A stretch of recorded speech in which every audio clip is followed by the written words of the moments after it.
Pero como seguimos un testigo de la fe y que creía en el bautismo, vamos a empezar rezando. En el nombre del Padre, y del Hijo, y del Espíritu Santo. Amén. Ven, Espíritu Santo, llena los corazones de tus fieles y enciende en ellos el fuego de tu amor. Envía tu Espíritu y todo será creado. Oremos. Oh Dios, que iluminaste los corazones de tus fieles con la luz del Espíritu Santo, concédenos por el mismo Espíritu gustar lo que es recto y gozar siempre de la alegría de su consuelo. Por Jesucristo nuestro Señor. Amén. Trono de la sabiduría, Beato Jacinto Vera, ruega por nosotros.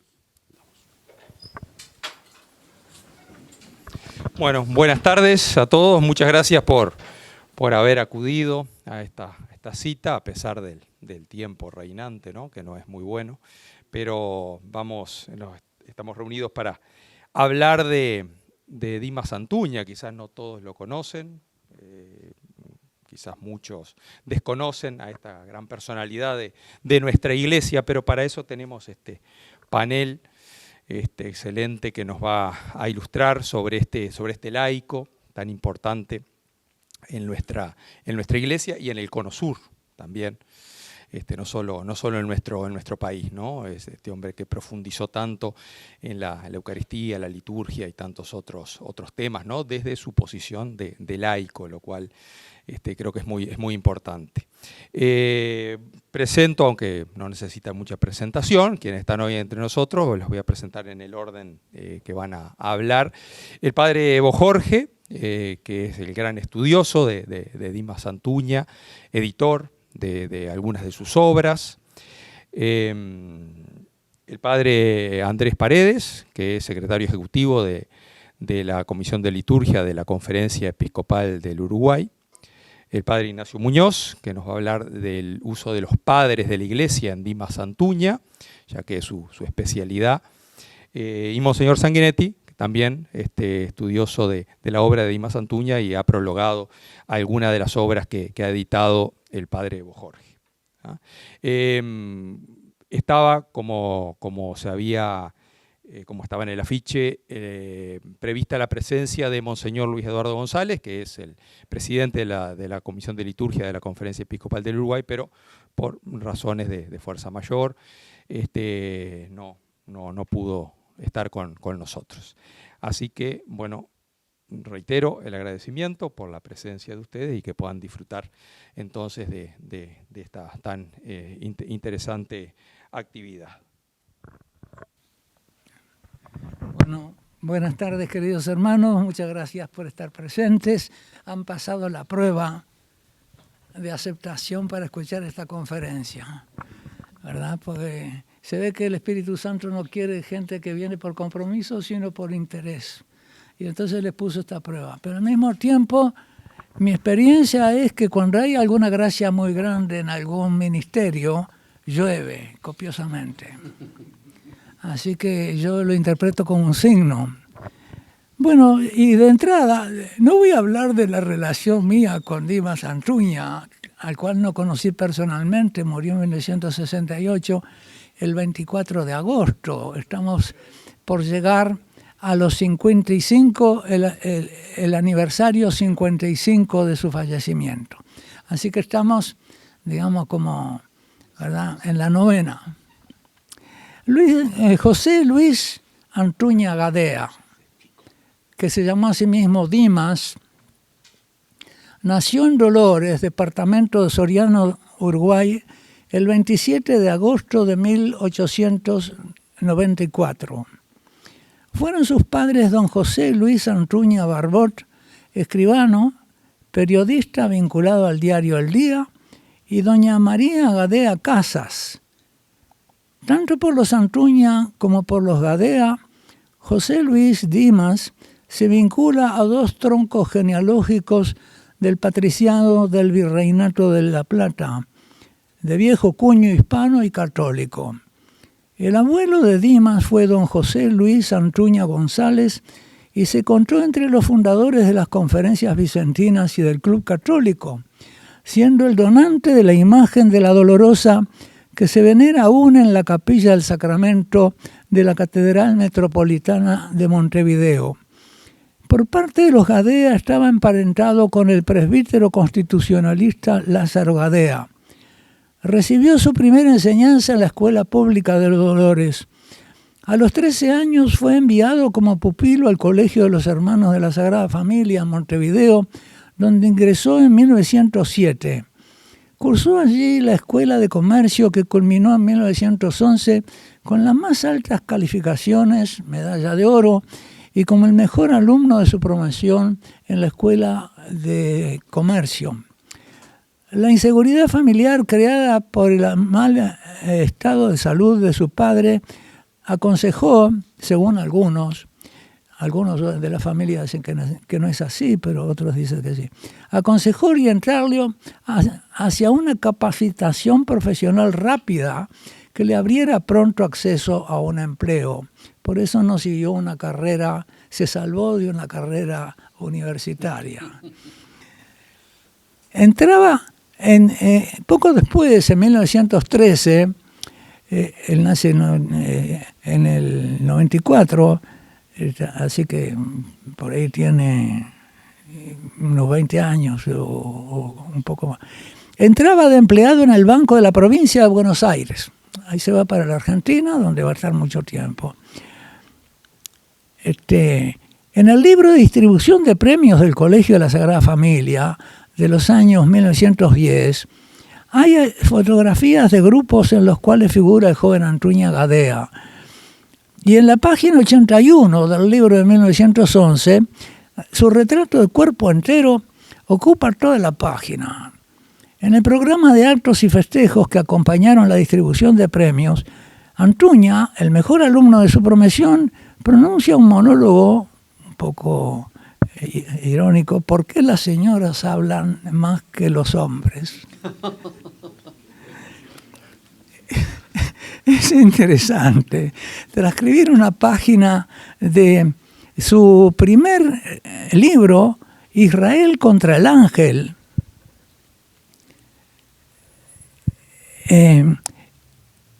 Israel contra el ángel. A ver, es que me pierdo aquí. Me falta una mano.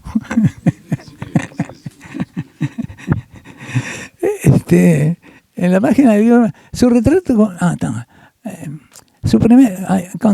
en el que Antuña pinta el retrato espiritual, autobiográfico también, de la infancia y de su juventud y de la juventud de su generación. Bajo el título de Herencia, en las páginas 13 y 15, trata esos rasgos que reflejan parcialmente algo de su propia experiencia. Abro comillas. La madre cristiana, el padre liberal. Mamá nos juntó las manos para el Padre Nuestro y el Bendito. A papá nunca lo vimos en oración, pero nos hablaba de la patria y del progreso. Nuestra madre nos presentó al señor cura para que fuésemos buenos cristianos y le ayudáramos la misa. Nuestro padre al maestro laico diciéndole: aquí tiene usted un ciudadano. El cura nos hablaba de la providencia del Padre que está en los cielos y de la fe que traslada las montañas. Y el maestro decía: la naturaleza lo explica todo, con sus leyes inmutables, fatales y constantes. Y para las fiestas patrias agregaba: es preciso obedecer al Estado, obedecer a sus leyes, aunque sean injustas. Llegaron los 15 años. El cura nos pasó del catecismo a la congregación. El maestro nos transfirió de la clase al bachillerato. Nuestro pensamiento comenzaba a organizarse. Tuvimos un cierto sentido de la ciencia y de sus métodos y sus leyes. Dóciles, asombrados, felices y orgullosos, recibimos y repetimos, creyendo que era ciencia, el residuo materialista del positivismo. La congregación, entre tanto, no nos daba ideas. Todo eran reuniones piadosas, devociones, limosnas, vaguedades de beneficencia social y arranques apologéticos tan vacuos como los cientifistas de la enseñanza secundaria. Madre, cura, congregación. Padre, escuela, universidad. A los 20 años teníamos la cabeza poblada de 2 engendros que se daban puñetazos tan pronto un secreto instinto del alma, una intuición vaga, una esperanza, dejaba de mantener entre ambos un tabique de separación y salvación. El dualismo era completo. Aquí la certeza científica, allí las afirmaciones piadosas y sentimentales. La concepción del mundo era la de un engranaje perfectamente montado, que a su hora nos iba a triturar con la más tranquila indiferencia. Mientras no llegaba esa hora, y una vez satisfechas las necesidades inferiores de comida, confort, podíamos enternecernos con alguna endecha pesimista y hacer líricos llamados a la piedad. Por ese tiempo empezábamos a leer. Taine nos dio la fórmula inexorable del axioma eterno. Renan, la manera de guardar, sin los dogmas, un sentimiento religioso exquisito. Ahora algo sobre él en la Argentina, 1913-1942. Hasta su jubilación, por motivo de salud, Dimas Antuña se desempeñó en su empleo del Banco de Provincia y vivió en Buenos Aires. Por este camino que parecía un desvío esterilizante de su vocación de estudioso, el destino aseguraba, sin embargo, 2 rasgos fundamentales de su perfil interior. En primer lugar, lo ponía en contacto con las personas y los movimientos de la cultura católica argentina. Allí se vinculó a la tribuna universitaria, a los cursos de cultura católica, a los grupos de jóvenes que fundaron, para desfogar sus inquietudes, las revistas Signo, Criterio, Ortodoxia, Número. A sacerdotes que tuvieron influencia decisiva en su vida. El padre Protén, religioso asuncionista, el padre Maluenda, el presbítero Edmundo Vanini, los benedictinos de Nicolás Ruín, los benedictinos de Buenos Aires y más tarde de Brasil, el padre Nicolás Rubín y Eleuterio González, y a través del convento benedictino bonaerense se vinculó a la vasta familia benedictina también en Brasil. Bueno, esta ha sido una introducción y ahora yo voy a proceder a una cronología de su vida. Repetiré algo de los comienzos. Así que nace en Dolores, es bautizado en Dolores el 26 de enero, aunque él usa la fecha del 27 en sus escritos. En 1902, el 19 de abril, su primera confesión, y el 8 de diciembre, primera comunión en Dolores.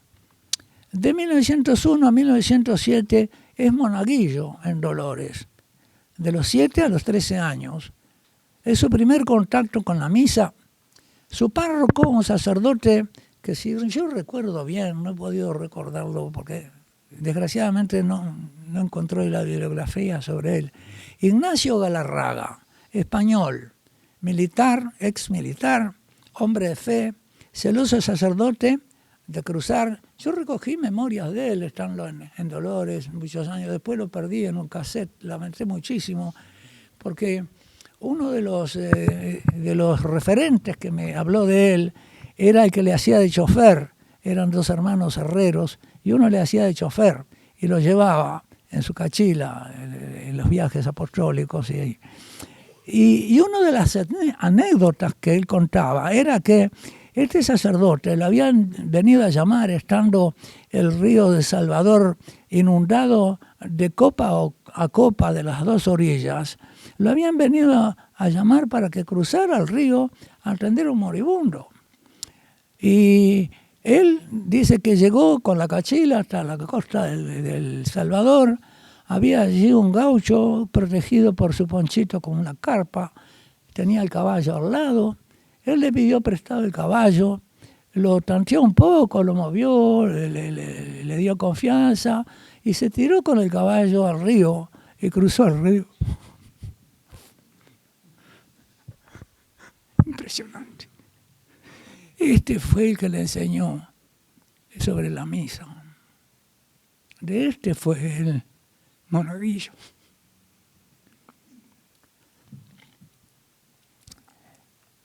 El 5 de marzo, a los 13 años, ingresa como pupilo en el Colegio Sagrada Familia y cursa la Escuela de Comercio hasta 1911.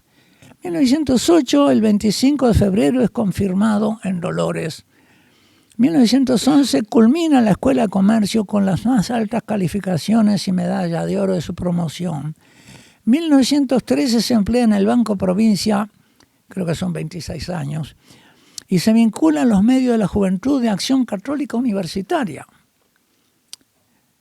Y ahí empieza entonces su expansión, digamos, católica y apostólica en la Argentina.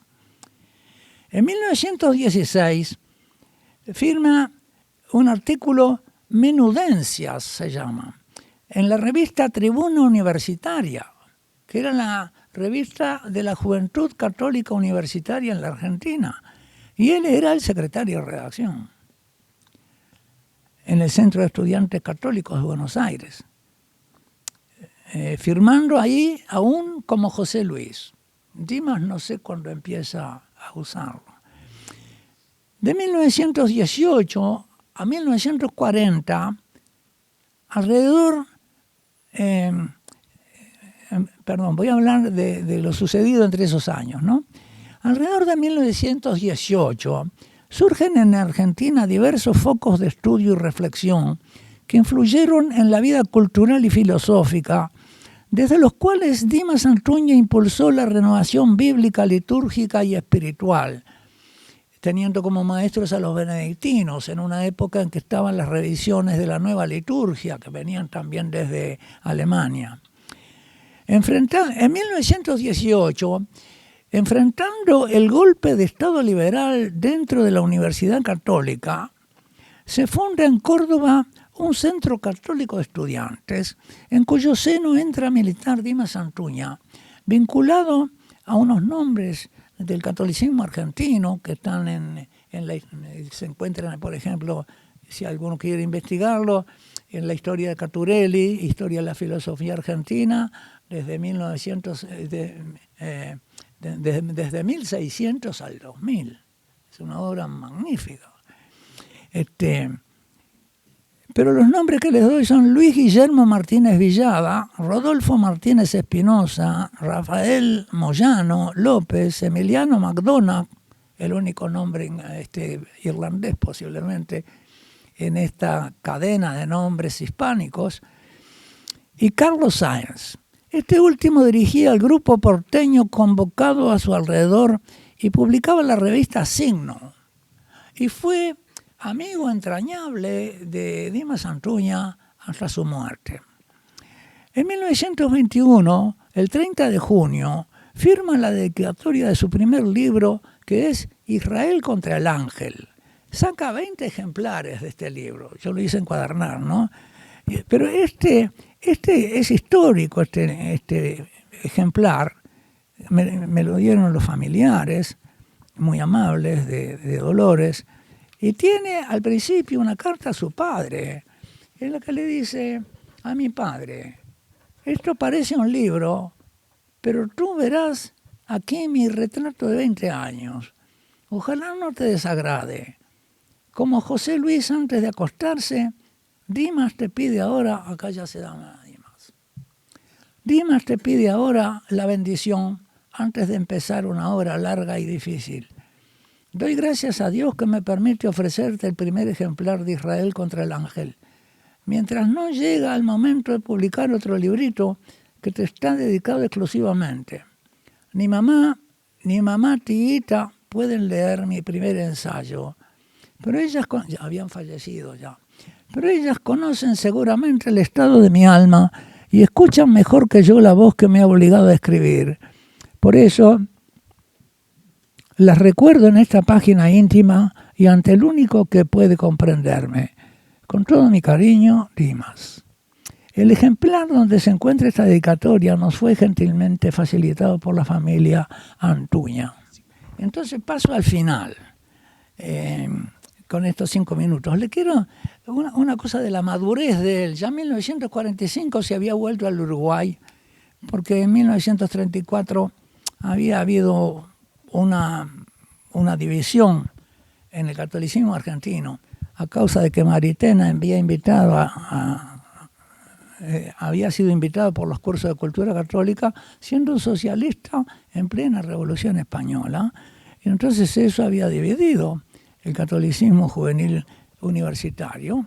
Y él se separa mucho de sus amigos Tomás Casares y César Pico, que después se arrepiente en ese momento. En una conferencia sobre el centenario del nacimiento, cuarto centenario del nacimiento de San Juan de la Cruz, en el número 5, él hace 1945 son bastantes años después que había tenido el conflicto con sus amigos argentinos, hay una reconciliación. Y hace como una especie de profecía o diagnóstico de lo que le parece el mal del catolicismo en esos tiempos en la Argentina. Él ahí, señores, está en San Juan de la Cruz. Vedlo en ese hombre despojado, descalzo, penitente, enfermo, cubierto de llagas, llevado al último extremo de la vejación y la ignorancia. Y un poquito más adelante, señores, ¿no es este el San Juan de la Cruz nacido con quien nos hemos hallado, ¿no? De este hombre perfecto, ¿qué no nos separa? Nosotros somos Juanes, somos de la cruz, no somos. De la cruz somos, Juanes somos, de la cruz no somos. Y un poco más adelante dice, la vida del cristiano es una comunión, una común unión con Cristo. El que se desentiende así de las virtudes teologales no tiene por qué ceder por eso en las virtudes morales y políticas. Estas virtudes son muchas y duras y saben entablar con lucidez sus juegos sin entrañas. Formaron el esplendor del mundo antiguo y aún pueden poner perfectamente de pie a un hombre en la historia. Y para esto, señores, ha muerto Cristo en la cruz. Para esto el Verbo se hizo carne. Para esto la vida de la Iglesia y su autoridad y su jerarquía comunican al mundo ese misterio que asombra a los ángeles de Dios con nosotros. Para que después del bautismo, entre equilibrios y distingos, vivamos como paganos, sin fe y sin esperanza, invocando tradiciones de hombres y con una estructura, un vocabulario, una especie de airón amenazante y hueco de pretendidas ideas cristianas, entre comillas. No nos bastaba caer en el pecado y caemos en las virtudes. Es una caída grave de las virtudes teologales a las morales, con un eclipse de las teologales. Esto es lo que él ve. Y esto es lo que él diagnostica. Y yo pienso que es como una consecuencia de las tentaciones mesiánicas a la Iglesia, del mundo mejor, viniendo a nuestro tiempo, ¿no? De la teología de la liberación, etc. No nos bastaba la inmundicia y el desorden, y para profanar la encarnación de Cristo hemos descubierto el orden. Creyentes sin fe, cristianos sin Cristo, señores, ¿dónde está nuestro bautismo?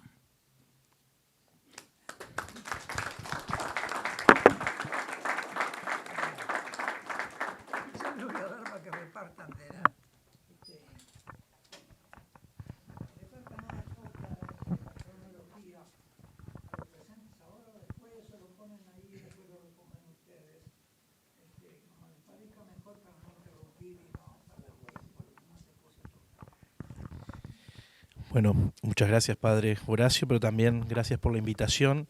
Tal vez de esta mesa yo soy el aficionado, pero bueno, cuando uno se encuentra con los textos especialmente referidos a la liturgia de Dimas Antuña, lo primero que uno se pregunta es sobre su ubicación temporal, que, como bien también el Padre Jorge lo expresa en la biografía de Dimas en uno de sus libros, él desde el año 50 hacia adelante hizo un silencio. Y entonces, claro, su obra está más ubicada en lo que tiene que ver con el movimiento litúrgico y no tanto después con la reforma conciliar. Pero a mí me gustó descubrir en esta lectura algunos aspectos de mucha vigencia, también hoy a 60 años de la promulgación del documento del Concilio Vaticano II sobre la liturgia, ¿no? Entonces voy a compartir algunos elementos que me parecieron interesantes a la luz de esto. En el número 61 de su carta apostólica sobre la liturgia, Desiderio Desideravi, el Papa Francisco pide que se ayude al pueblo de Dios a beber de la que siempre ha sido la fuente principal de la espiritualidad cristiana. Y agrega que estamos llamados a redescubrir la riqueza de los principios generales expuestos en los primeros números de la Sacrosanctum Concilium. La obra de Antunia, que en todos los temas litúrgicos ha sido también recopilada y editada por el padre Bo Jorge, nos ha mostrado que este laico uruguayo vivió la liturgia verdaderamente como fuente de su espiritualidad, y esa experiencia profunda de encuentro con Dios y de alabanza se transformó también en su misión, la de conducir a otros hacia esa fuente de la que todos los bautizados debemos nutrirnos. Sus charlas, sus ensayos son un camino para acercarnos al misterio, una mistagogía que nos conduce a una mayor comprensión, pero sobre todo a la participación activa en la celebración de los misterios. En el próximo mes de diciembre se cumplirán 60 años de la promulgación de la Constitución sobre la liturgia del Concilio Vaticano II. Y el Papa Francisco nos ha invitado a redescubrir los principios generales de esta Constitución. Y como decíamos, aunque la obra de Antunia es previa al concilio, nos puede inspirar en este intento, ya que él, en su obra, nos recuerda nuestra vocación bautismal, sacramento, el bautismo, por el que recibimos la adopción filial y fuimos hechos miembros de la Iglesia. El bautismo me injerta en Cristo, me hace, en palabras de Dimas, participar del acto supremo de culto y me señala un lugar en la misa. Monseñor Sanguinetti, en la introducción que escribió en Interconvivas, nos hace notar que aquí está contenida la idea de la actuosa participatio que el concilio expresa. Participación que debe ser plena, nos dice el concilio, consciente y activa, interna y externa, piadosa y fácil para los fieles, pero que no habla de activismo, sino de una comunión profunda con el acto de culto. Sacrosanctum Concilium agrega que para promover la participación activa se fomentarán las aclamaciones del pueblo, las respuestas, las salmodias, las antífonas, los cantos y también las acciones o gestos y posturas corporales. Guárdese además a su debido tiempo un silencio sagrado. No es de extrañar que uno de los elementos fundamentales que nos conducen a la participación sea la música litúrgica y el oficio del coro en las celebraciones. Dimas Antunia es contemporáneo del movimiento litúrgico que se desarrolla a comienzos del siglo XX y que tiene como una de sus referencias fundamentales a los monjes benedictinos de la abadía francesa de Solesmes, en donde se vio la necesidad de revalorizar el canto de la Iglesia romana. Allí se inicia un movimiento restaurador del canto gregoriano. Dimas, desde sus años en Buenos Aires, comienza a vincularse con la familia benedictina, no solo de allí, sino también de Brasil, como lo señalaba también recién el padre Bo Jorge. Sin duda, estos elementos enriquecieron su experiencia y su pensamiento, llegando a expresar en su propia obra que el coro del cielo toma el canto gregoriano, que es la música de los ángeles, y canta con ellos porque con ellos ama. Hay momentos donde uno va leyendo a Dimas Antunia y es de un vuelo poético que casi que su propia prosa se transforma en un canto también. Cantar y sus derivados es una de las palabras más frecuentes en la Sagrada Escritura. Con esto podemos captar su importancia para la tradición del culto judio-cristiano. En el Antiguo Testamento aparece 309 veces este vocablo y en el Nuevo Testamento 36 veces. El Papa Benedicto XVI expresaba que cuando el hombre llega a establecer una relación íntima con Dios, no basta con el lenguaje hablado. En ese momento se despiertan mecanismos desde su ser que por sí mismos desembocan en el cántico. Lo decía en El espíritu de la liturgia Joseph Ratzinger. La primera mención del canto en las Sagradas Escrituras es luego de que el pueblo de Israel pasa por el Mar Rojo. Allí experimenta la salvación de Dios, que al igual que a Moisés siendo un niño, lo hace salir de las aguas y le regala una vida nueva. Y como escuchamos cada año en la noche pascual, entonces Moisés y los israelitas entonaron este canto en honor del Señor. Y unidos al salmista, cada año volvemos a cantar al Señor que se ha cubierto de gloria. Así los cristianos, salidos de las aguas del bautismo, como nos lo recuerda el concilio, quedan consagrados como casa espiritual y sacerdocio santo para que ofrezcan sacrificios espirituales y anuncien las maravillas del que los llamó de las tinieblas a su luz admirable. Por tanto, todos los discípulos de Cristo, en oración continua y en alabanza a Dios, han de ofrecerse a sí mismos como sacrificio vivo, santo y agradable a Dios, nos dice Lumen Gentium. El rol del coro es asistir en la alabanza al pueblo de los bautizados, unir sus voces en un acto de amor, ya que el que canta, ama. Y agrega Dimas que el coro, pues, canta porque ama.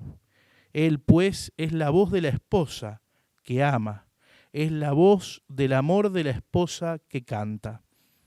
De este modo, hasta el más humilde de los bautizados, al recibir la gracia de Dios y querer explicar en su alma lo que recibe de ella, tiene en la voz del coro la palabra perfecta, universal, musical, que expresa de lo de todos y lo de cada uno. El coro que canta la alabanza en las celebraciones litúrgicas, como lo expresa Dimas, es boca del pueblo. Dice a Dios lo que la Iglesia padece. El coro es el nexo entre el altar y el pueblo, pero a la vez el coro es voz de la Iglesia. Dice al pueblo lo que Dios hace en el altar, lo que la Iglesia contempla en el altar, lo que la Iglesia recibe del altar. Es la voz de la esposa. Pero para nuestro autor el coro tiene otra característica importante, que es su parte celeste, ya que por medio de su canto se asocia a los ángeles. Certeza que se expresa en cada prefacio de la misa y que renueva en nosotros la conciencia de que nos unimos al cielo para alabar al que es 3 veces santo. Y agrega Antuña, la música fue creada al mismo tiempo que los ángeles. El coro es indicio visible de los ángeles invisibles, como el sacerdote y los ministros lo son de Cristo, y el pueblo lo es de la Iglesia. Hace tiempo escuché a alguien referirse a la música y decir que la escala musical es como la escala de Jacob, por medio de la cual, a imagen de los ángeles que suben y bajan del cielo a la tierra, nuestros espíritus se elevan también hacia Dios. El amor canta, y por eso al decir de Dimas, el coro canta. Canta porque ama y canta lo que ama.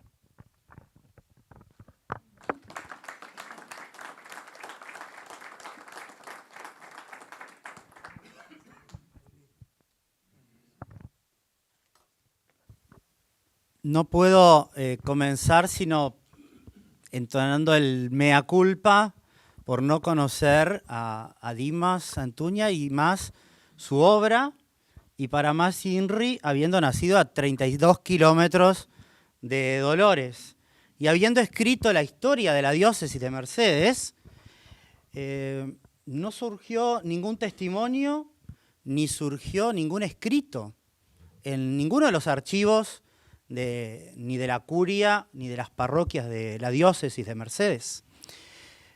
Y resulta esto muy curioso porque tampoco se conservó siquiera la memoria entre el clero ni en la gente de Dolores, a la que le he preguntado.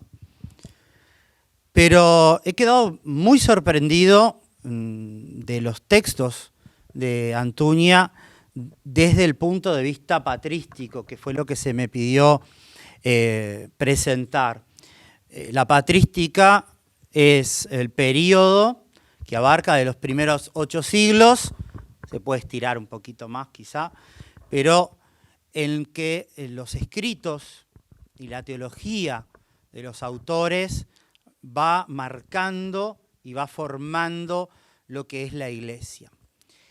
Y cuando uno estudia el uso de los padres en un texto, lo más fácil o lo que primero a uno le surge es ver, bueno, las citas, saber qué padre cita y a qué padre no cita. Y entonces, esta citación de textos patrísticos es solamente un aspecto. Porque se pueden citar textos patrísticos, frases sueltas, pero también puede haber un pensamiento de tipo patrístico. Un pensamiento y un modo de expresar, un modo de descubrir y de acercarse, sobre todo al misterio, que es propio de la patrística, de la literatura patrística, que por un tiempo después fue abandonado y luego retomado. En cuanto al primer aspecto, las citaciones de los textos patrísticos, en la mayor parte de la obra a la que pude acercarme, Antuña tiene el enfoque, digamos, clásico de dijo el padre, dijo tal, dijo San Agustín, San Ambrosio, cita frases cortas, frases sueltas. Cita mucho a los griegos, Ambrosio por todos lados, y en ese enfoque no descarto, es muy difícil rastrear las fuentes, de dónde llegó Antuña al conocimiento de esos textos patrísticos. Por una o dos frases un poco singulares, debo suponer que accedió a ellos a través del Liber Sacramentorum del cardenal Schuster, que fue como una obra singular dentro del movimiento patrístico, del movimiento litúrgico, en la que recoge, recuerden ustedes, que a principios del siglo XX se dan en paralelo movimiento bíblico, movimiento patrístico, movimiento litúrgico, y con la escuela benedictina, sobre todo el movimiento patrístico se entrecruza con el movimiento litúrgico. Y una de esas cosas es en la conferencia que hace en la catedral donde fui ordenado, y que allí nadie recuerda nada tampoco, hace una conferencia sobre el bautismo y cita los Ordines Romani. Los Ordines Romani son libros litúrgicos del siglo VII que el cardenal Schuster estudia especialmente. En algunos momentos aparece justamente ese aspecto. Y ciertamente que teniendo a disposición la magnífica biblioteca de los benedictinos, no dudo que pueda haber corroborado o ampliado esas citas, que, repito, siguen el método clásico de la frasecita corta del padre, muchas veces sacada de contexto, que sirve para sostener lo que uno piensa. Es decir, en definitiva, ese modo de acercarse a los padres es San Agustín pensaba como yo pienso. Pero en determinado momento se da un cambio y notable. Si ustedes van en este libro, que el padre Fabián está ofreciendo en la puerta, el Mística Sacramental para Iniciados, en los primeros artículos que habla de los misterios de Cristo, el misterio bautismal, el misterio eucarístico, los misterios pascuales, cambia radicalmente el enfoque y pasa a transcribir textos completos. Es decir, hay un enfoque en el que ya no es la frasecita, sino que hay un acercamiento a lo que ese padre está afirmando, un acercamiento que le da otro contexto, y hay citas muy particulares, que no son las tradicionales. Ahí pienso que tiene que haber habido algún cambio, desconozco cuál fue, pero hay un cambio de enfoque y notable. Esto es en lo que se refiere a las citaciones patrísticas. Pero también está lo que se refiere al enfoque patrístico, que es algo ya más complejo de fundamentar y más complejo de descubrir en el texto, sobre todo porque hay que ir rastreando. Las citaciones patrísticas, acá le doy la derecha al padre Bojorge, se debe haber encontrado en situaciones muy difíciles porque cita, como dice Agustín o como dice San Ambrosio, y ¿dónde? O los padres griegos afirman, y eso es bastante después difícil de buscar, bueno, ¿dónde lo dice? Que ese es un enfoque patrístico. Los padres, cuando hablan, empiezan a citar y no te ponen a pie de página, eso lo ponen los editores. Ellos, como decía el apóstol, y anda a buscar dónde decía el apóstol, como decía San Agustín, y anda a buscar en la obra de San Agustín dónde está. Que está, ciertamente que está, pero hay que ir a buscar. El primer enfoque patrístico que, a mi modo de ver, la teología actual ha abandonado bastante es el uso del argumento litúrgico.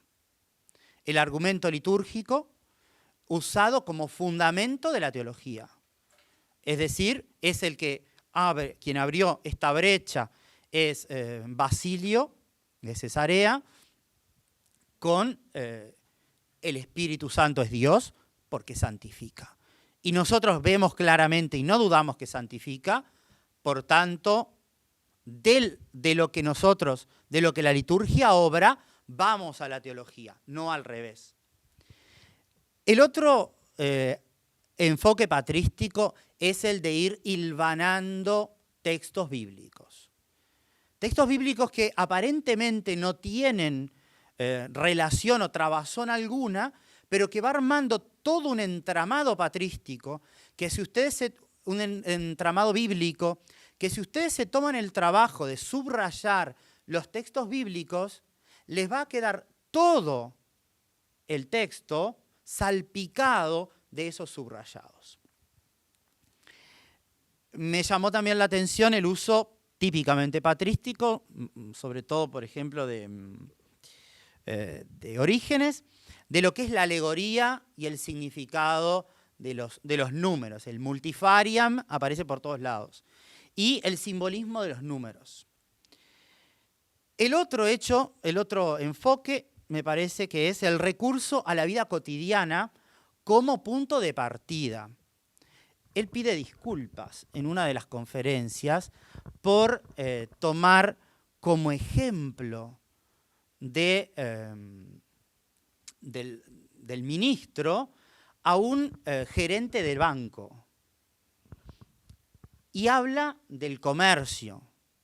Y asimila todo al comercio. Eso era algo que lo hacen muchísimo los padres. Nos ha quedado, por ejemplo, en la liturgia de la Navidad, del Mirabile Commercium de San León Magno, y de muchos recursos a la vida cotidiana. Que, por ejemplo, en el periodo bizantino de la teología patrística, eso hubiese rechinado. Y luego, algo que es muy en consonancia con el movimiento litúrgico, que es el enfoque de la mistagogía. Los padres son realmente los que configuran la teología, pero a partir de la mistagogía, no la explicación de los misterios, sino el hacer entrar en el misterio que se ha celebrado. Recordemos que todos los que escuchaban estas conferencias ya habían sido bautizados, confirmados, habían recibido la comunión y entran en esa profundización a través de los signos, a través de los ritos, a través de todo esto. Haciendo de esta mistagogía también una catequesis litúrgica. Finalmente, un elemento que me parece importantísimo destacar y que no sé si no tenemos que ponernos en ese camino, que es el acceso a los padres a través de la liturgia. Con frecuencia cita himnos y oraciones. Entonces, no es que esté citando a Ambrosio, está citando el himno de Ambrosio que él conoció y escuchó en la liturgia. De modo que la liturgia, en tanto que se hace eco de la experiencia de fe patrística, recoge esa experiencia de fe, sobre todo los himnos y en las oraciones, y a través de esa mediación le llega a él la patrística, y que también nos podría llegar a nosotros. Y termino con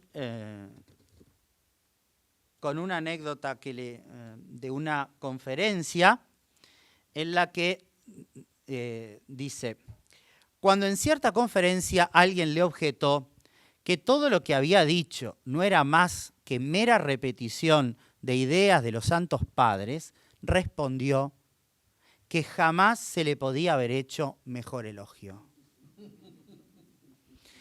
Y acá, y con esto termino, hay también una cuestión que tenemos, y es que pareciera que para que algo tenga valor, tiene que ser original, novedoso, nunca visto. Y en cambio, la riqueza también está en transmitir. Y esta ofensa que alguien le quiso hacer a Dimas fue la misma que Jerónimo le hizo a Ambrosio, de que él repetía los griegos. Sin embargo, Ambrosio fue el canal por el que los griegos llegan a Occidente, y es en definitiva lo que cualquier párroco hace en su parroquia. Cuando estudia la teología, debo suponer que reza el breviario y lee los padres, y entonces cuando hace una síntesis y una elaboración, lo transmite por ejemplo, en la homilía o en la catequesis para adultos. Sin embargo, no cita, no empieza a decir comillas, sino que lo transmite. Y no por eso deja de tener menor valor, sino que justamente nos ponemos en la línea, en la corriente que viene desde los padres de la Iglesia. Muchas gracias.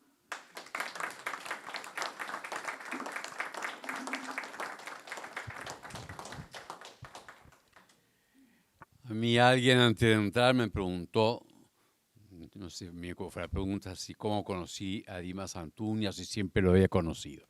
Bueno, yo había visto el libro El Testimonio, esas lecturas que uno hace tanto, que es de la década del 40, que es prácticamente lo que había, así como libro, una especie de antología de textos relativamente breves. El admirado sobre ese gran poema del bautismo y el acólito, y poco más. Así que creo, aunque no es la misión de este encuentro, que encontré a Dimas Antuña por el padre Bojorge y en parte obligado por él. Porque tenemos una amistad de años, desde el 70, y pues somos viejos, él un poquito mayor que yo, pero somos viejos. Porque cuando un buen día él se había hecho este trabajo enorme de este libro, Interconvivas, que para mí es la joya de la corona, que pasó el aviso, se lo pueden comprar en Amazon, me parece que hay que traerlo, ¿no? Y acá le vamos a entregar a la biblioteca de la facultad, y si uno de los otros falta también. Esta es la edición que hizo él aquí en Uruguay. Hay otra edición que es la que vende Amazon, que es española. El texto es el mismo, la calidad no, la mejor la tengo. Pero en fin, pasé con la anécdota. Él un buen día, siendo yo obispo cadenero, que no tenía nada que hacer, y entonces me dijo si no le hacía una introducción. Y yo, por amistad, por no decirle que no, dije que sí. Pero no lo había leído, claro. Entonces, cuando me puse a leer, no me podía hacer, bueno, como cada uno es como es, ¿no? Yo ya no le podía hacer a mi modo una cartita episcopal elegante, agradezco que me hayas enviado esta gran obra y deseo que tenga muchos frutos y que sea recogida por los fieles, más o menos, y sello y membrete y sale, ¿no? Entonces me la fui leyendo y quedé absorto. Y bueno, después ustedes léanse la introducción. Además, por otra parte, está en internet. Él tiene una página sobre Dimas Antuña. Bueno, así que ahí así lo fui conociendo. Por segunda vez, después alguna cosa más voy a decir, pero hace poco, como supone que soy emérito, no tengo nada que hacer y estoy llegando casi a la locura por cosas que hago, bueno, si a este libro no le hacía una introducción, y me pasó no lo mismo, porque ya conocía más a Dimas Antuña, pero también tampoco pude hacerle una página. Así que, de verdad, lo fui conociendo y teniendo que masticar, porque para hacerle ese tipo de introducción hay que masticarlo, bueno, a través de él y la producción. Después llegó este último que no le hice introducción. Yo quisiera dar, en ese camino que lo fui encontrando, algún testimonio sobre Dimas Antuña. En primer lugar, es maravilloso. Y si uno nos lee, son unos tontos. Así se lo digo. Porque ahora tenemos los libros. Sí, lo desafío. Por orden, yo empezaría por mística, puede ser por cualquiera, sacramental para iniciados. Porque de verdad, acá está todo. La gracia, el bautismo, la confirmación, la Eucaristía, el ser cristiano, como lo acaba de decir el Padre, a partir del ser cristiano, o sea, del bautismo. Ahora releyendo y un poco más de que no lo había leído tanto, porque yo no había hecho la introducción, diría que antes que nada, Dimas Antuña es un mártir, en el sentido propio del término. Es un testigo. Para él, la verdad es el bautismo. No es que hace teoría sobre el bautismo, ni siquiera una buena teología, ni siquiera una buena pedagogía. Lo que él es el bautismo. Y desafía a cualquiera sobre eso. Pero justamente el bautismo es dado, no es él. Así que por eso que no tiene nada referido a sí mismo. En un momento él dice, en una de esas charlas, que quiere, y usa el verbo inglés realize, que es hacer caer en la cuenta, si lo traduce en castellano. O sea, realize en inglés no es realizar, sino darse cuenta que, o sea, tomar como real lo que es real y que uno está mirando por encima. No me acuerdo la traducción francesa que usé ahí, porque se llama muy bien francés, tiene el librito en francés y todo. Bueno, eso es el testimonio de Dimas Antuña. La realidad del bautismo, que Cristo realmente nos hace una cosa nueva. Y por lo tanto la realidad de la fe. Pero la fe, como justamente dada por el bautismo, continuamente va a tomar el diálogo del comienzo del bautismo. ¿Qué le pides a la Iglesia de Dios? La fe. ¿Qué te da la fe? La vida eterna. De verdad, y bueno, yo lo dije un poco al comienzo de ese libro, ¿no? Si uno compara, yo leí, tengo todos los volúmenes, leí el de Schuster que le cita, fue antes de ser arzobispo de Milán, monje, es decir, un estudioso benedictino. Bueno, y tengo todos los tomos así, no sé, esas cosas que alguien tira y uno agarra. Y es maravilloso.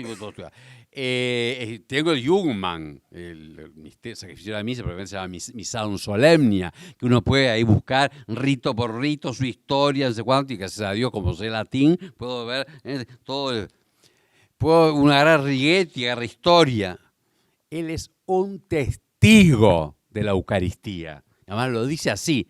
Él está del lado del fiel, del laico, es el fiel laico, del bautizado, y contempla. Por supuesto que ha abrevado, en primer lugar en la liturgia, y sigue abrevado, así que es ella misma que habla. Y por cierto que también ha abrevado, así como lo señaló, ha abrevado en comentarios patrísticos, etc. Yo, después ya había hecho ese trabajo, como ya el viejo, yo no sé, yo cito así también, sin citar, porque ya estoy cansado. Quigajón, las ediciones de Bosé, tiene un tomo que es sobre la Eucaristía comentados por los padres griegos y otro tomo, pues lo pidió Benedicto cuando le regalaron eso, por los latinos. Y toma mucho, no solamente de los padres, sino de los grandes comentarios medievales, de Inocencio III, del diácono Flor, o algo así se llama, ¿no? Flor, no se sabe si uno va a estudiar ya. Bueno, y después me encontré que algunas cosas raras, pues sí, para mí desconocidas que él dice allí, están en estos. Así que brevió realmente impresionante, pero nunca es el erudito. Nunca es el que, digo, no está más erudito, ojalá hubiera más eruditos, pero digo, es vuelta el que realmente es tomado por la realidad de que Cristo celebra y la iglesia celebra como Cristo. No sé decirlo porque hay que leerlo, porque lo va metiendo uno adentro, es el testigo, es el mártir. También es mártir en cuanto a ser abandonado y mártir en padecer también.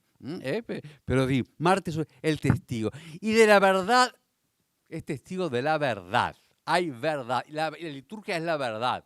No es eso, voy a pelear un poquito porque hay que pelear, ¿no? Eso que hacemos un poquito nosotros, que es, a ver, ¿cómo hacemos que se habla de que hay que animar la liturgia? Le metemos cositas a la liturgia para ver si la animamos. Le metemos cantitos y explicacioncitas. ¿Pero cómo? Entonces, no tiene alma en la liturgia. Ese es el mundo al revés. El cambio es la verdad y la verdad realizada. Él tiene algunas peleas también. Él citó una, que no sé si la entendieron bien, que es el quedarse con las virtudes morales y no con las teologales. Las virtudes morales es, bueno, ahora están degradadas además, ¿no? Pero en fin, en tiempo de él todavía tenía valor Kant, y bueno, y la moral aún más sólida, que kantiana en el fondo, ¿no? ¿Sí? Los valores, pero había un cierto orden. Pero igual, pero dice, pero las virtudes teológicas no son simplemente virtudes, es el dinamismo divino en nosotros. Es otra cosa, es la filiación divina. Creemos y conocemos como Dios se conoce metiéndonos en el Padre y el Hijo. Esperamos personalmente al Padre. ¿Sí? Amamos con el amor de Dios. Eso es la caridad. Que si no hay caridad y hay que sustituir la palabra caridad por amor. Porque, ¿cómo? Justamente San Pablo, me estoy enardeciendo con el tema, porque sí, San Pablo y los padres, la Escritura busca una palabra amor en griego rara, no usa eros, usa agapé, para mostrar que es otro amor. Y los latinos, un poco más pobres, buscaron dilexio. Y el castellano, dilexio y caritas. Y el verbo diligere, pues ya no tienen un verbo que venga de como agapao, agapeo. En castellano más pobre, pero eso es la caridad, que no tiene verbo. Desgraciadamente no tenemos caritar, entonces decimos amar. Pero y se diluye primero en el amor moral y después, bueno, en cualquier amor, para peor. Así que pues, aún hemos bajado. Pero él lo dice textualmente, a ver si lo encuentro. Hay que agregar también que la hegemonía generalizada del ethos, la ética, sobre el logos, o sea, va a una cuestión que sigue metafísica, de la cual pues, de la voluntad sobre la razón, repugna profundamente y está en contradicción con la esencia del catolicismo. Y estamos en esto, además de ser un ethos degradado, porque los valores es puramente ética. Bueno, yo agregaría, para pelear un poco más, que además hemos sustituido en ese, ya ni siquiera digo son las virtudes, en el pastoralismo. A ver, ¿cómo hacemos que pasen los sacramentos? ¿Cómo hacemos que pase la fe? ¿Cómo hacemos que a los jóvenes o a los mayores o a los que sea les guste y la trae? ¿Cómo? La verdad no se vende. No quiere decir que no hagamos caminos para encontrarla, pero la verdad es la verdad. Y es Jesucristo. En eso realmente es un testigo de la primacía absoluta de la fe, de la verdad, de Cristo, de la gracia. Porque la verdad es gracia. Él lo va a decir en ese que empezó a decir, que le gusta mucho, que vale la pena leerlo. El discurso de San Juan de la Cruz, que es impresionante. porque él era 400 años y lo invitaban para un discurso, digamos, eso de circunstancias. Hay que decir, históricamente es así, que importa es así, literariamente es así, porque es un gran poeta. Y él con un hacha, con una calidad extraordinaria. Eso se lo dejamos al mundo. Eso es como el mundo conmemora. ¿Cómo conmemoramos nosotros? A un bautizado. La obra de Dios en él. Y en eso tenemos en común con él. Lo que no tenemos en común es que él tomó la cruz hasta el final y nosotros no. Pero digo, realmente la estructura no es del pensamiento, más difícil que decir, porque no es una esquemita. En realidad, él tocó la verdad de Cristo en la iglesia, en la liturgia, y se juega por él y es abandonado por él también. En esa discusión que él tuvo, que después la señala también el padre al final en ese otro poema, de él, que es muy agresivo, pero estaba en sus papeles privados, pero no es por ser agresivo, sino por realmente que es testigo de la novedad, pero de la novedad por plenitud, no lo que nosotros llamamos novedad. Novedad. Pasta de dientes que es mejor, que la va a dejar más blanco que el otro cepillo, ¿no? Que la otra cosa. Eso no es ninguna novedad. Y en eso retomo un poquito, y si me permite, complemento de lo del padre. Original viene de origen. Por lo tanto, en cristiano, original es lo que es más evangélico. El origen es el Padre, y el Padre Jesucristo. Y Jesucristo la encarnación, y la encarnación la iglesia, y ello realizado en la liturgia. Eso es el origen. Y todo lo que digamos o tiene su origen o son pavadas, o son distracciones, o sacamos de allí. Bien, me queda poquito y, bueno, léanse los prólogos. Ese libro sobre la Eucaristía, y dejarse de decir que es del rito de antes, porque es la Eucaristía, pues, el de ahora hay que entenderlo aprendiendo ese. De otra forma. Así que es una catedral gótica. Es una catedral gótica. Yo realmente, porque tiene una unidad, un desarrollo de estructura de las nervaduras y cómo se sostiene eso. Yo nunca lo vi. Después vi que algunas cosas, como debe ser, tiene una tradición atrás, como debe ser, porque no es que fue el que inventó, como decir complicadamente la misa, eso no interesa, realmente. Tiene la mejor tradición, tanto, sobre todo la latina, que por otra parte está injertada en gran parte en lo griego. Pero tiene, creo que, no me acuerdo, son 7 páginas sobre el ite missa est. Ese que decimos corriendo. Y tenemos que agregar un cantito porque no alcanza, porque ya el Dio Gracia no alcanza, y hay que agregar un cantito que no está en el rito, y además no se toca el órgano, que es lo que tenía que salir. Bueno, ¿por qué? Porque el ite missa est, salimos por la ascensión, salimos por el cielo. Bueno, le dejo el gustito para que vean lo que es leer en una tradición y es lo real. Claro, también hay que celebrar liturgia real. Sí, el Dominum Vobiscum, la vez que aparece así, que está alterado en el rito actual. El primero está alterado, porque, en fin, no voy a dar una clase de Dominum Vobiscum ahora, pero está alterado, porque el Dominum Vobiscum no es un saludo, es el anuncio de la presencia de Dios, y por eso viene siempre antes de un acto sacerdotal. No es el saludo al principio de la misa y después explicar por qué estamos aquí. Totalmente alterado está. Eso es una cosa que metió Pablo VI mal. ¿Dónde venía el primer Dominum Vobiscum? Antes de la oración colecta. Justamente. Ahora, después de Gloria, o del Kyrie, ahora oré, antes del oremos, antes de sacerdotalmente estar cara a cara al Padre. Pues bien, no importa. Pero muestra, tiene unas combinaciones que realmente yo no sé dónde las sacó. Pero es una catedral. Es más. Bueno, pues esa es la misa, y puramente la misa. En cambio, es el ser cristiano.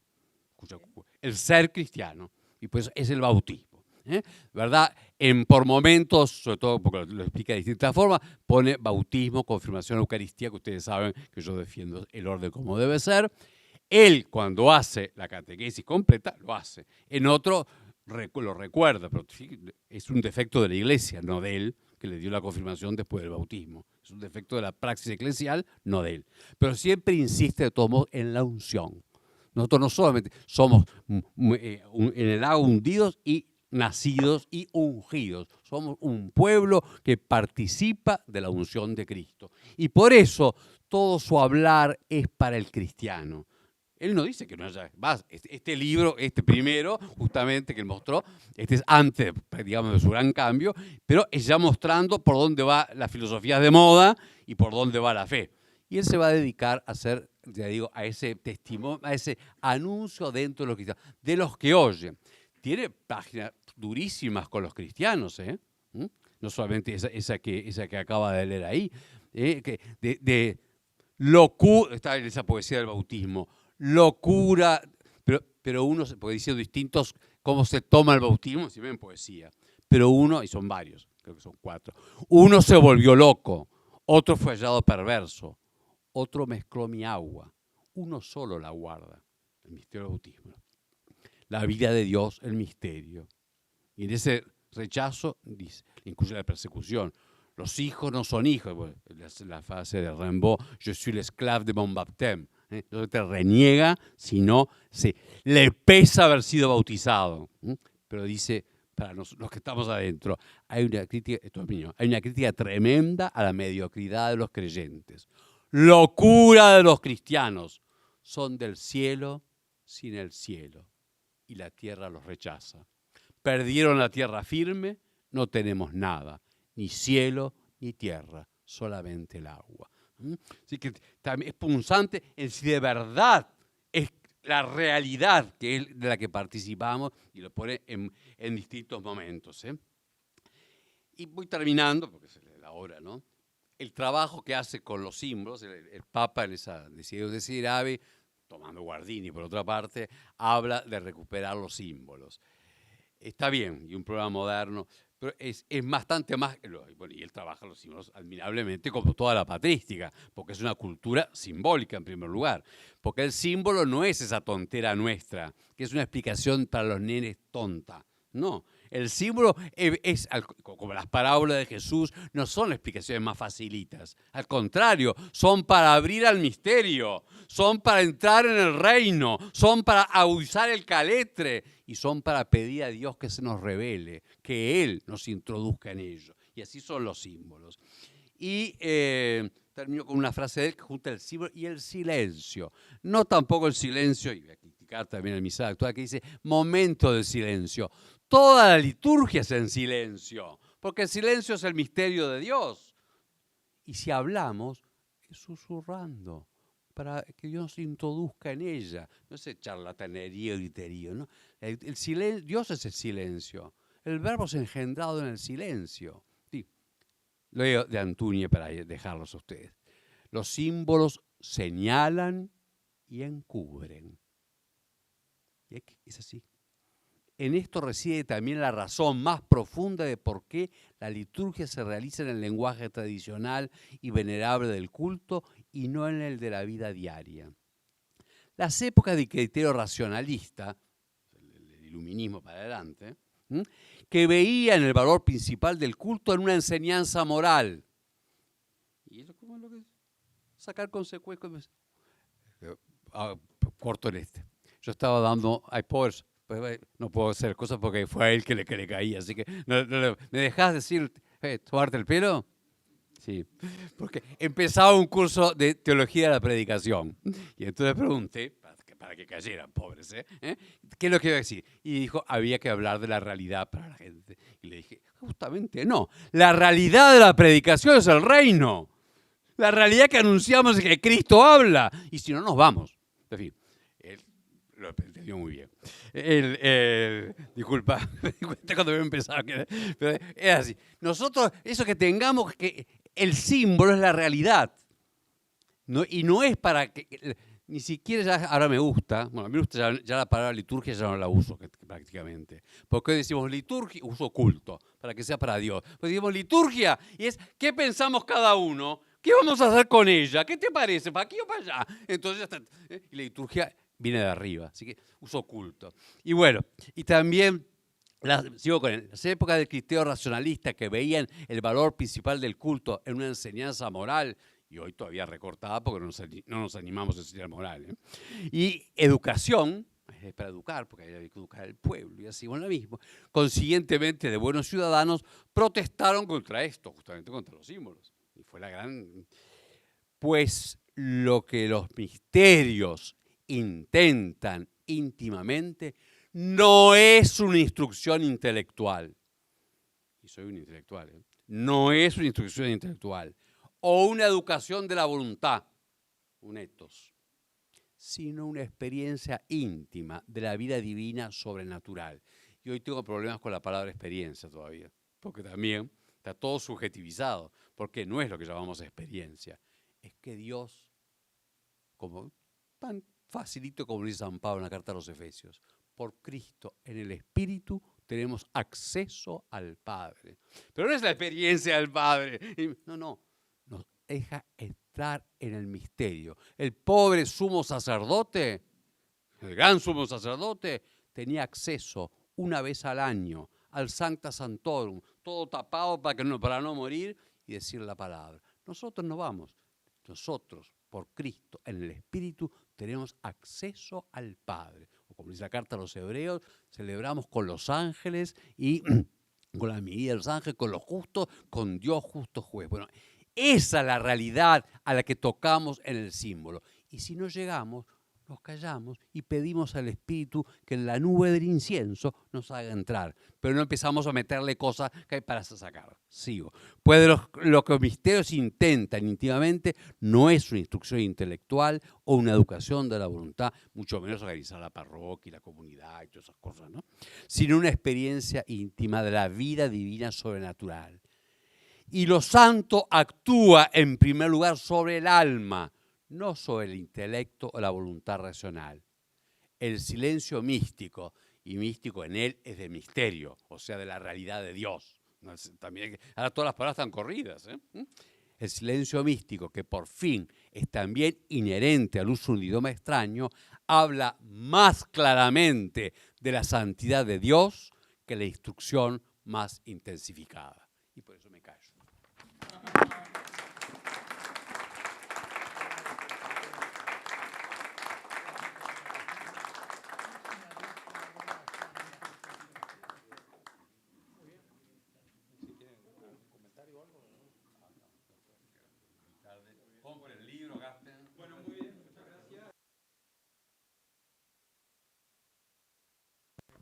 Que hemos estado muy instruidos, ya nos vamos sabiendo mucho más de Dimas Antuña y nos también con ganas de comprar su obra, así que el padre Fabián ahí tiene el kiosco, puede ofrecerles para conocer más.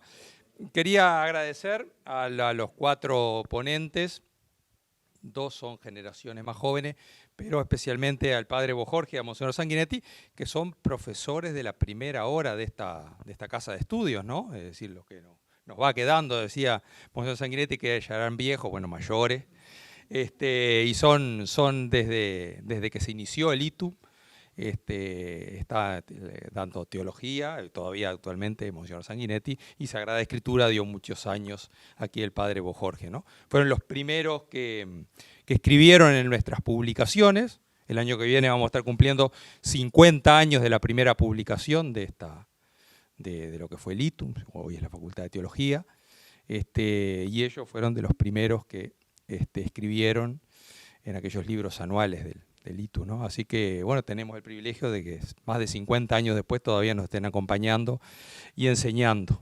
Así que, bueno, un agradecimiento a todos y muchas gracias a ustedes por participar. Para mayor conocimiento de José Luis Dimas Antuña Gadea, aconsejamos visitar la página Dimas Antuña. Basta con poner dimasantuña.com en el buscador. Allí hay mucho material sobre este autor católico, escritor, místico, uruguayo de la Eucaristía. La comprensión y la comunión con la enseñanza viva de la experiencia de Dimas Antuña Gadea pide hacerse convivas, a participar de la misa solemne en la plenitud de los símbolos y el canto litúrgico propio del rito romano. Su Sum Corda discipulado invita y ofrece, una vez al mes, la misa Solemnis in Cantu Gregoriano, toda cantada y con todos los ritos, una vez al mes en la iglesia de los Vascos, Julio Herrera y Colonia, para que se realice lo que nos invita Dimas Autogna. Lo que los misterios intentan íntimamente no es una instrucción intelectual, una educación de la voluntad, sino una experiencia íntima de la vida sobrenatural. El silencio místico, que por fin es inherente al uso de un idioma extraño, habla más claramente de la santidad de Dios que la instrucción más intensificada. Misa Solemnis in Cantu Gregoriano.